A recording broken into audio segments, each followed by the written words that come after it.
What is leaky gut? Is this true? It is true. Now, a couple of times this week, I've drawn the lining of the gastrointestinal tract. Looks like that. And it has a thick turf wall. Do you remember what that's made out of? Lactobacillus acidophilus bifidus bacterium. It's a thick mucosa wall.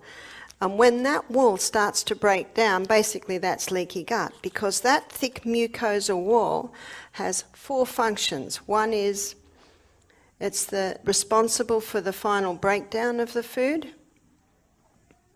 It's also responsible for the absorption of the food.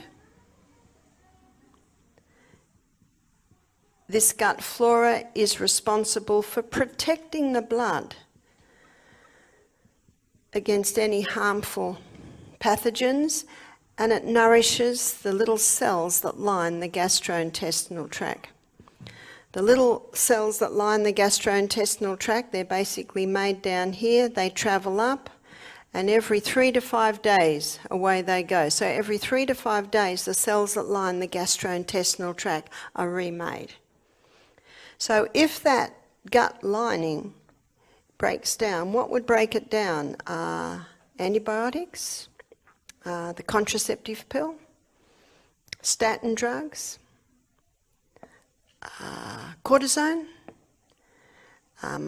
ibuprofen, which is Nurofen, the painkillers. Now we've got a leak. You see that? There's your leaky gut.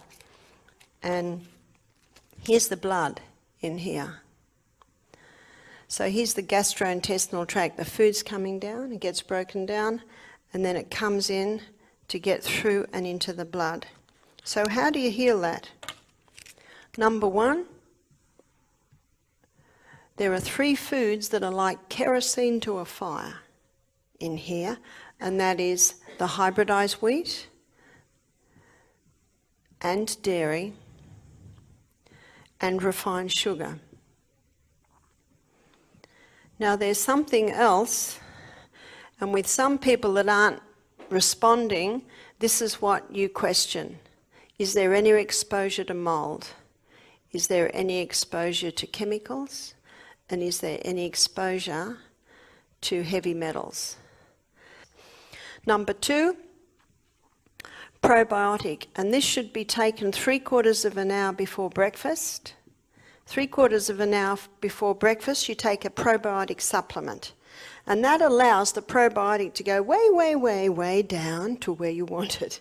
If you take a probiotic with your meal, the hydrochloric acid can wipe it out. So probiotics important. Number 3, and we've looked at this a couple of times, there are 2 herbs that coat, soothe and heal the lining of the gut. One is aloe vera, and the other one is slippery elm.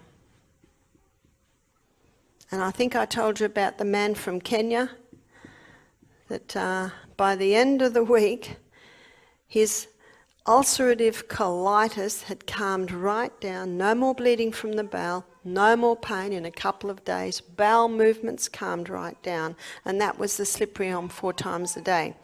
Now I'm about to give you something else, and this is a mix that we make at our health retreat, and for very severe cases I do this, and I did it for him. I call it digest powder.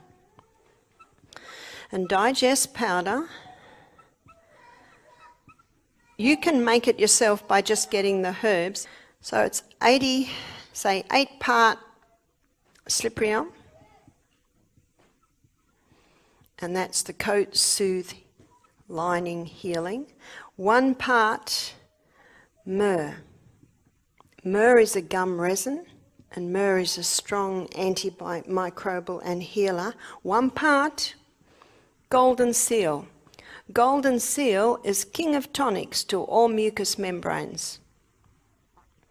So if someone has quite a serious problem, then I give them that mix. Now the dose, you put that all together in a jar, and they all must be powdered. The dose is 1 teaspoon to about 1/2 cup of warm water. Now, if someone's serious, let's say someone's going to the toilet 10 times a day, I would give them that 4 times a day, before each meal and before bed. As it all settles down, they might have it just in the morning and just before bed. And when the colon is now perfectly well and there's no problem, you stop. Your best guide is your body's response. You see that? You adjust accordingly.